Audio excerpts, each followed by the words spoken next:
And one of the things that we tried to put in there was about Admiral Burkley.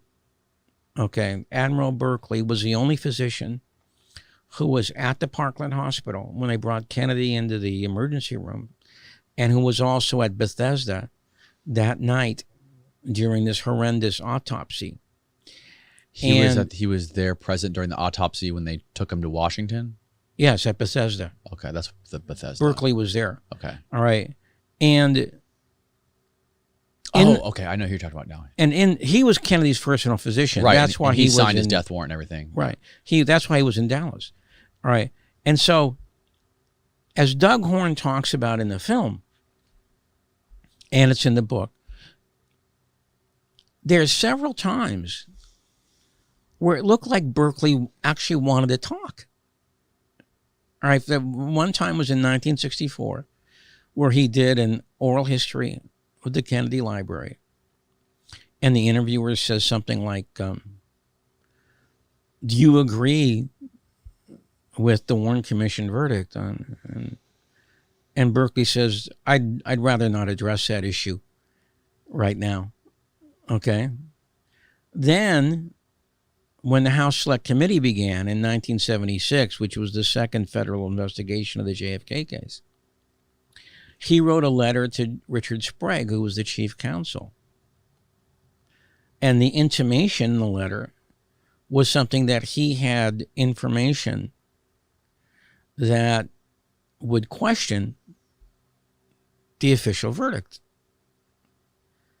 Well, it turns out that Burkley ended up doing a reversal, and he wouldn't talk. Okay. In fact, the House Select Committee didn't even do a deposition with him. Then, during the review board, okay, they tried to get his secret files, which were at his lawyer's office.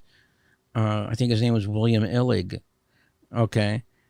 And his daughter originally signed off on this.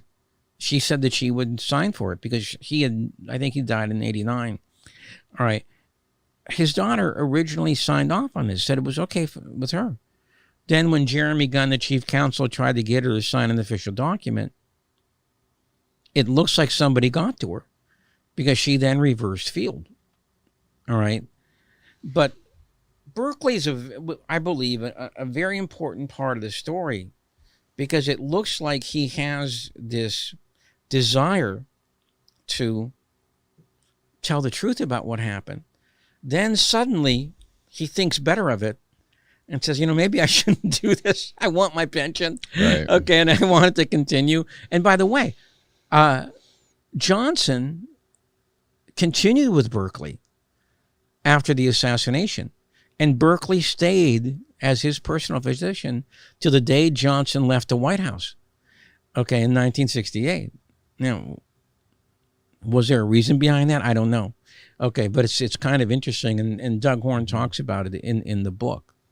So we thought that if we could bring in these major evidentiary issues, that we could also place in people like Burkley, okay, who seems to have, kind of conflicting feelings, okay, and conflicting impulses about, what he really believes about the JFK case.